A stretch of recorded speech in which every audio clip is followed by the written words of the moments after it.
welcome back. And so today I have a very special part that just came in, and it's something I've wanted to address in the car for a long time.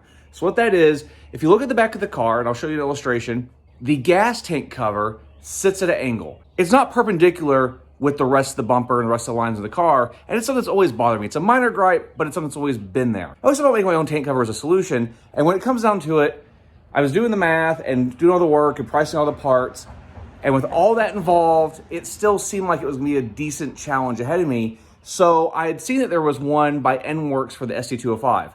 So I kind of decided to take a gamble. I don't have much of a gamble yet because the rear end of the 205 is the same. And I also know that the spats from the 205 will bolt up to the 185. So the bolt holes are the same, the rear end's the same. So maybe minor amount of work, I can make this work. So full disclosure, he gave me a little bit of a discount to do this. But it's still a gamble. I'm still going to be out pretty close to retail if it doesn't work, but it's something I'm willing to do for the community. And I think if I can figure it out and show you guys how to do it, then maybe you all could also have diffusers as well. So anyway, let's get to work. And this is what arrived at my doorstep today. Of course, the U.S. Postal Service said they hand-delivered it to me, but they just left it and ran. Even so, it looks like it made it in fine shape. So I just want to show before I open things up, which I'll do off camera, how it's packed. Everything seems to be pretty heavily wrapped in cardboard and saran wrap. So I'm going to go ahead and get this out of the package, and then we'll see what's needed to make it work with the car. Alright, so first things first, I have it unpacked. I have left it with the clear wrap, largely to protect it while I test fit things to make sure it works. Because I don't want to scrape anything up as I'm doing it. Other things you'll notice over here is I have the fins as well as a little package of hardware. What I think is pretty neat is that he's put masking tape on here with instructions. That is an interesting approach, and I actually kind of dig that idea of having built-in instructions on a product that you're working with. Now what I've gone ahead and done is I've compared my tow hook. We're both using calipers trying to find out the depth of the tow hook, and I do believe that this one is going to fit. It looks like it's pretty close. So I'm going to need to come up with a way to hold everything together while I test fit, take my measurements, and figure out how to make this whole thing work. I'm not entirely worried because one, I'm already using a 205 subframe. It's pretty much identical to a 185 one, except the interior portion has a larger part, but everything bolts up exactly the same. So where we're going to run into any challenges is where it actually connects to the rear bumper support. I'm going to have to make adjustments and do my own little sort of, maybe making a few parts here and there to make it work. But I do think this is something I'll be able to make work, and I think it'll be improving the look of the car considerably.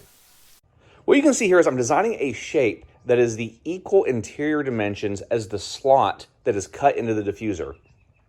The goal is to make a couple of these and then combine them with a stick. That way I can essentially make a jig to make sure I'm getting my rectangle cut exactly where I need it. So what I'm doing first is getting a baseline for all my measurements. And what I'm confirming right now is that this line here is square with the slot that is cut out. That piece of information will allow me to get more accurate measurements and to make sure I have a good baseline as I prepare my other cut. The other thing I have done to do this, because of course I want to be accurate. I don't want to make it close enough. I'm going to try to make it as precise as possible. I 3D printed these two pieces, which are the exact same size as the rectangle slot that is on the panel. And I've already test fit them. They do fit over the OEM tow hook. So the goal is to fit one and have a piece of wood or dowel bolted to one side, or tacked to one side, get a proper measurement between the next one, cut the wood, have them where they're fastened together so I can do multiple test slides, and then that will be essentially a jig I will use to mark up the panel so that I can do the final cuts. Alright, so my setup worked. My initial measurements was approximately 586 millimeters. I did some adjustment and redid my rig, and that gave me 583 millimeters. And so what you can see here is what I did. I take my 3D printed pieces, stapled them on here, fit them, and then find out exactly where they're going to fit. And now I can test fit, and they both slide together without any kind of interference on there. So the goal is now to take this sort of mock-up jig, and I'm going to use it to measure my new slot on the metal, and then we can get it cut and do some more test fitting to see what else needs to be adjusted to fit on a 185. So what I'm going to use here is a Dremel with a carbide cutoff blade. I have had this Dremel since longer than the Alltrac, sold for 20 years, and it has served me well. And this cutoff wheel has been really good at cutting off a lot of things. So the goal is to follow my lines and do as clean of a job as I can to cut all this out, and then I'll come back later and maybe do a little bit more cleanup. But I need to get the bolt cut out first. But I have measured multiple times, and everything seems to be lined up just fine.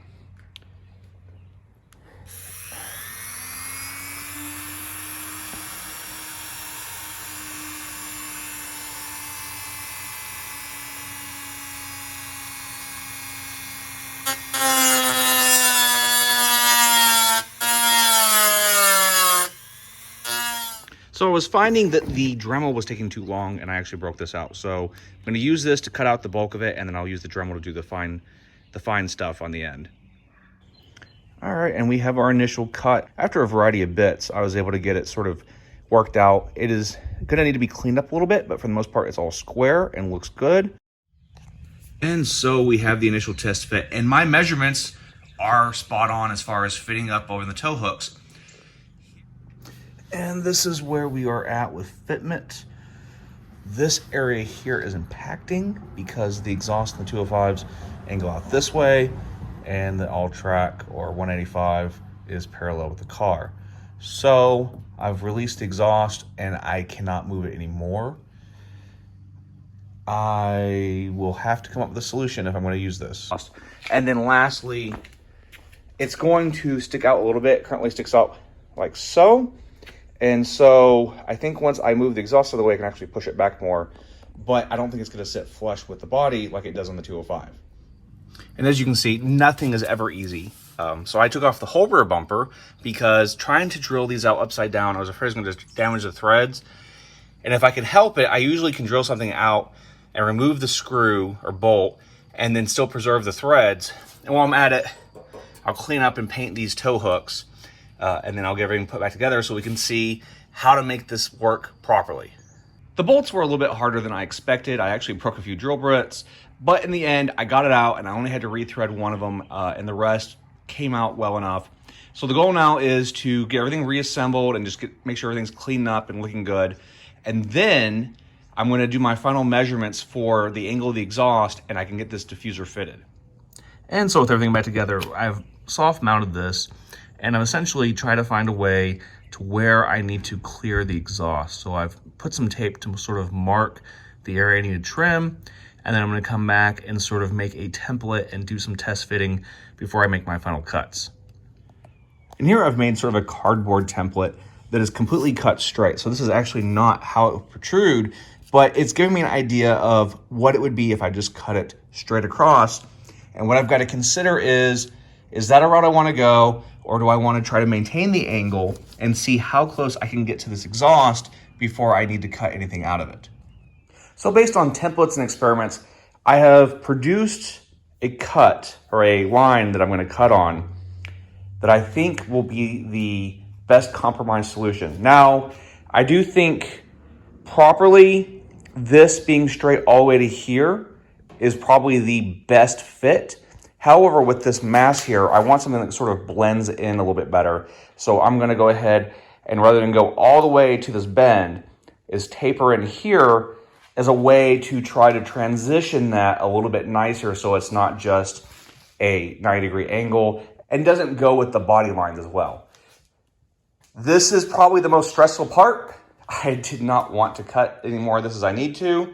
And I did find once I take off the wrapping, there's a little bit of bends here and there I need to maybe address, but once I bolt it all together, you probably would have been noticed.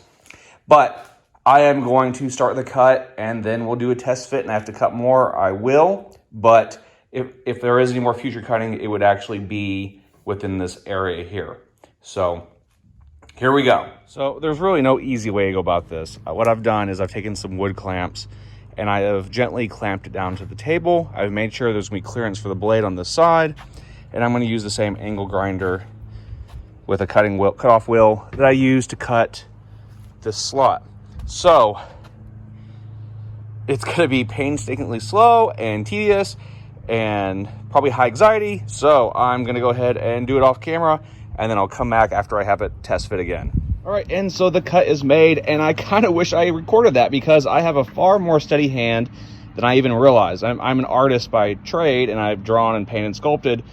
However, an angle grinder is a little bit more unwieldy, and I got a straight line both ways, at least enough to where it counts. So the goal here is to test fit it, and once I'm sure everything works fine, then I'll do some cleanup on this, and then I'll paint this with some special etching paint to make it all blend in, clean it up, and we'll be good to go.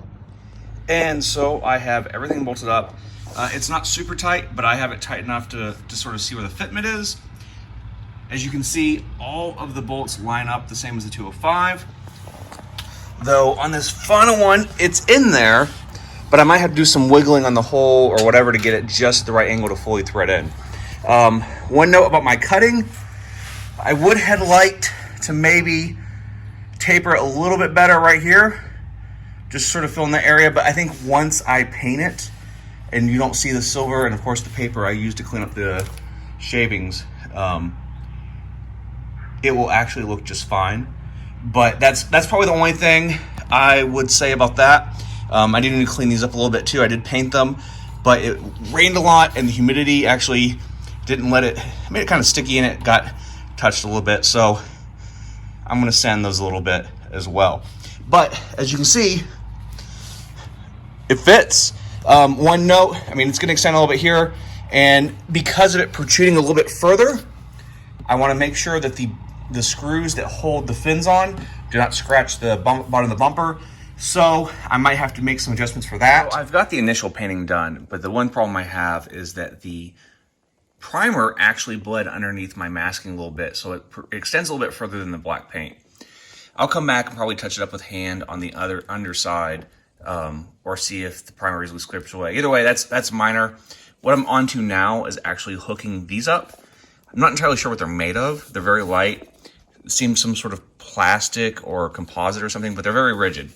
And what they have is a number on them, and a corresponding number is on there, and they're applied with these screws. So what I've done is I found a screw bit that fits perfectly because I want to make sure that there's no slippage or damaging of these heads, but I also want to make sure they go in properly so there's no damage to the holes on here because I want everything to stay secure.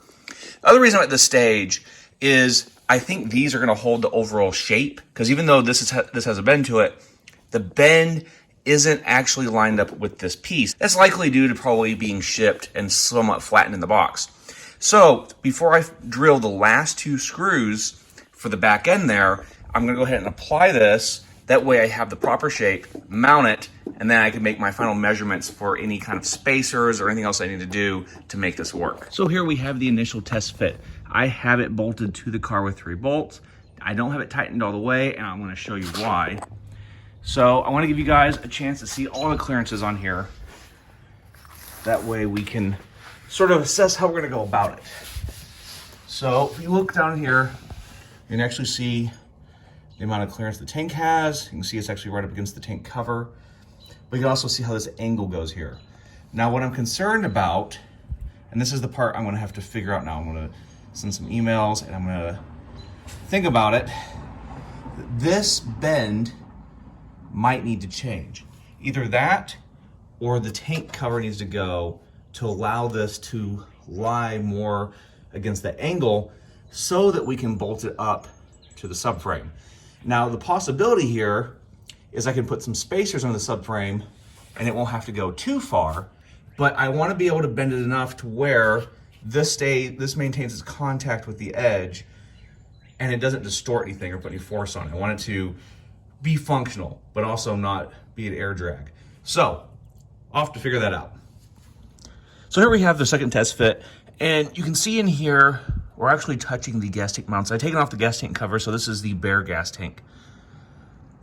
And I put some foam on the ends of the mounts. That way, when it contacts, it doesn't cause any damage. But it seems like that might be my approach. There is gonna be a gap underneath here, which is not a huge deal. But I think with the spacer and everything, it looks like there's a good chance I'll blow everything up. So what I'm gonna do is drill my hole that goes into the subframe and onto another challenge, as you would see. So I have the spacer in here that comes with it. and you can see where I'm supposed to drill my hole, but it's a little bit further against it than I want. So I need to decide if I'm going to make a bracket or if I'm going to put a capture nut or something along those lines. So we're back to the thinking process of seeing how we're going to make this work easily and securely. Now that the gas tank cover is gone, I had to do a few things here. One of them being I had to enlarge this one particular hole. And the reason being is out of all the holes I had to sort of remove the broken bolts from, this is the only one I had to retap. And while it seemed like it was the same as stock, the angle is off just a hair. And so once everything else is mounted up, I can't really get it in just right. And just so to keep from binding the threads and everything, I just made this hole a little bit bigger. It's gonna be covered up with a washer anyway, but that's gonna allow me to get that bolt in there that's right above the muffler. Next is the addition of this hole here on the right. And the reason being, this hole actually lines up on the subframe like it should. This one does not, for who knows why. I mean, of course, this is meant for the 205, even though I have a 205 subframe. The body itself is not identical. And the body has enough shift to where that one bolt doesn't line up. So making that bigger and doing that. So what I'm going to do now is drill the holes for actually mounting in the subframe. And then all that's really left is finish putting screws in, painting these screws, cleaning it, done. All right, so we have everything pretty much fitted. I've got the front bolted up. I had to add a little bit of extra washers for spacing. Also here, I'm going to space it a little bit, but I want to address a few things because I have to pull it back down to finish putting the screws into the fins, because normally on a 205 they would have been hidden, but they're going to be exposed here. So I've done two things. I've picked up some similarly sized black screws as an option to hide them, and the other option, which I'm going to experiment with, are these plastic caps. And what happens is you just put the screw through there, and then you close the cap, and then you would have just a little black plastic underneath there. You can see here, and I also got some black washers because I'm wanting to get black bolts as well, but didn't have any in stock. I did get some longer ones of these. So the goal is to try to hide the bolts as well as I can so that they don't stand out and everything works. I will have to produce a spacer, I believe, to bring this down a little bit because I want to reduce any kind of bend that's being forced on the other end. And then lastly, I've got a little bit of touch-up paint because my primer bled. But we're almost to the finish line. I think I'm finally to the phase where it's about done. So what I'll do after everything's fitted and I really get a test for driveway clearance as well as a test for stability at high speed and things like that. And then I'll give you guys a breakdown of how to set yours up too.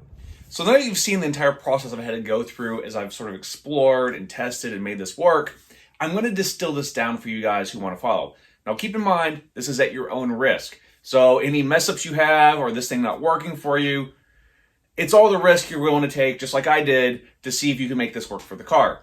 So with that out of the way, let's go ahead and talk about all the things that you should do sort of in the right order to make this go as smoothly as possible. So the very first thing you want to do before you do anything else, and this of course after getting your diffuser and inspecting it and making sure everything was good through shipping, is remove the rear bumper bolts. The reason I think this is so important is because this is actually where I spent the most of my time. So I broke off 4 out of the 5 bumper bolts here. As you can see, these are the 5 in the area you need to remove. And what happened is this area back here, it gets the most amount of salt and water and everything else because it's under, it's hard to clean, it gets splashed. So these bolts were really seasoned there. I tried drilling them out from below. It was taking forever. I found it easier literally just to remove the back of the car, then flip the bumper upside down and drill them out. I was able to drill all of them out in a way to preserve all the threads except for one, which I had to retap. And because of retapping that one, I had to actually adjust the hole under the exhaust side a little bit. The next step would be to measure and cut for your tow hook slot.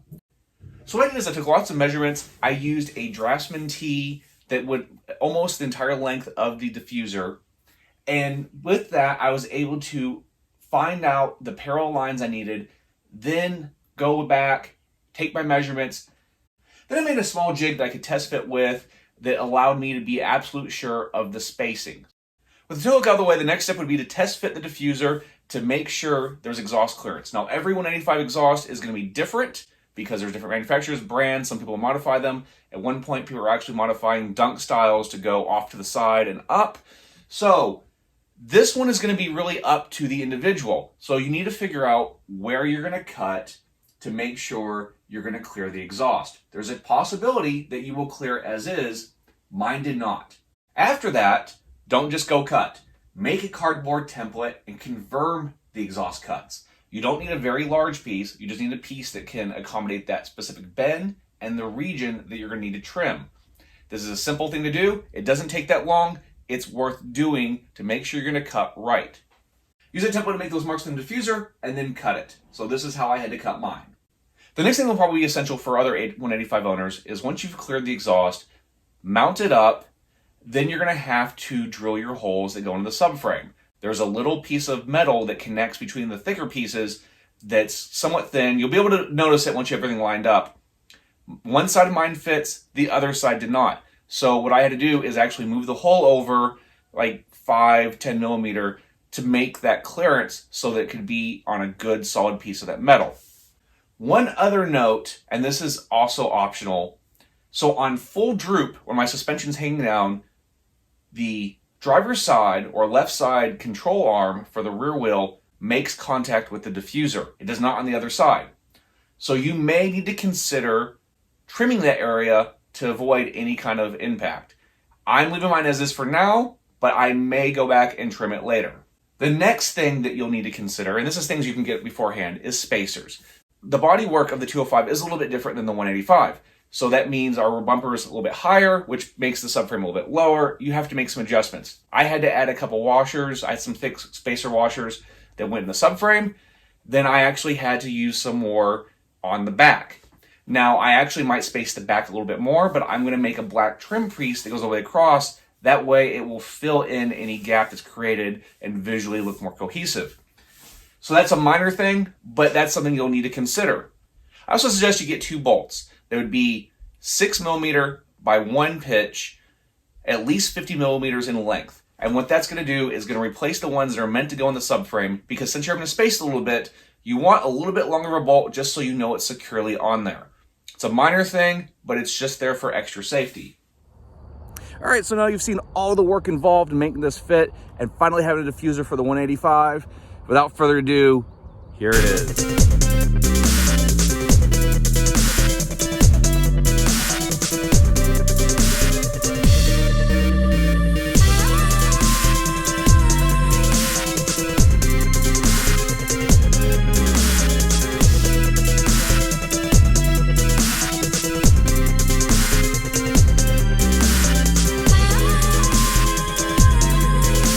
All right, now we're done, and you guys can see all the work that was involved in doing that. Sure, it took me a month to kind of take my time and make sure I did it right, and to measure twice, 10 times, 50 times, whatever, and cut once. That way I got it right the first time. But now you guys see how to do it. You see how complicated it is if it's a challenge you're willing to take on. Also, with that said, seeing sort of my groundwork and template, it's not terribly bad. Now that you know what to do, you can make it work yourself. You just got to put in the work. So if you want to try it yourself, I'll put a link to his Facebook in the description below, as well as his Instagram. And always, like and subscribe, and we'll see you all next time.